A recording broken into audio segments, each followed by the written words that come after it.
Let's talk about why Filipino is spelled with an F when the Philippines begins with PH or P. Why? Why?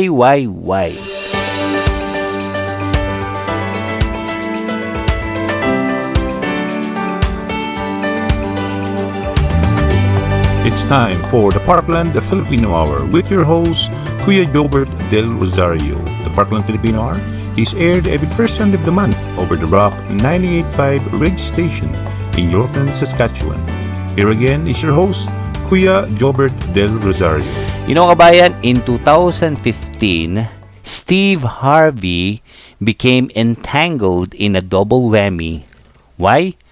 Apart from announcing the wrong winner in that year's Miss Universe pageant, he also mistakenly addressed our delegate as Miss Philippians, pushing him further to the center of internet ridicule. In reality, there are still people from all over the world who are clueless about the Philippines and mistaken the people who live in the islands are called Philippians. After all, Italians live in Italy and Malaysians are the people of Malaysia. So why can't they call us Philippians or Filipinos? But no, people who live in the Philippines are not Philippians, but we are called Filipinos. And that is Filipino with an F, not a P. And we'll discuss later how we arrived with the name Filipino with an F. The answer lies in our history. The Philippines, as we know, it was non-existent in the pre-colonial era. Our ancestors had no sense of nationhood yet. Instead, they were divided into different chiefdoms, of which they have their own leaders and laws, like tribos, where you got those sultans who ruled the tribos. Yeah. Everything changed when the Spanish colonizers arrived. Ferdinand Magellan was the first one to lay claim to the Philippine Islands, which he referred to as San Lazaro, before dying at the hands of Lapu-Lapu's fierce warriors.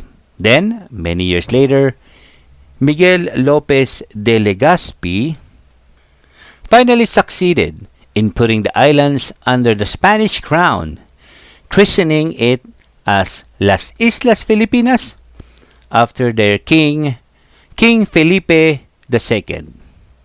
And since Philip is the English counterpart of Felipe, the name eventually evolved from Filipinas with an F to Filipinas with PH during the 16th and 17th centuries. When control over the colony shifted from Spain to the US in the late 19th century, our country was officially called the Philippine Islands with the PH at the beginning. Sometime during the post-war era, we finally got rid of the islands, which then gave birth to the Philippines, still with the PH, a name that remains unchanged. And that is the story of the Filipinas to Philippines. And then for Filipino with an F to Filipino with a P, for centuries Filipino was the term used to call those who live in the Filipinas, or F with an F, during the Spanish colonial period. Ironically, it was first used to refer only to the insulares, which are the Spaniards born in the Philippines or Filipinas.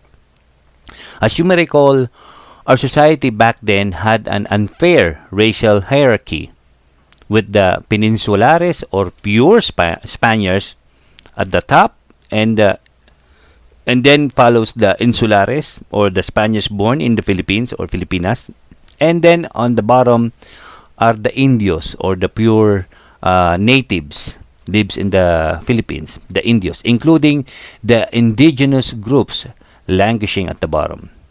When the Americans took over, they couldn't come up with a name to call the inhabitants of their new colony, now called the Philippine Islands. For some reason, they found Philippian or Filipinian unsuitable, so they ended up adopting the Spanish term Filipino with an F.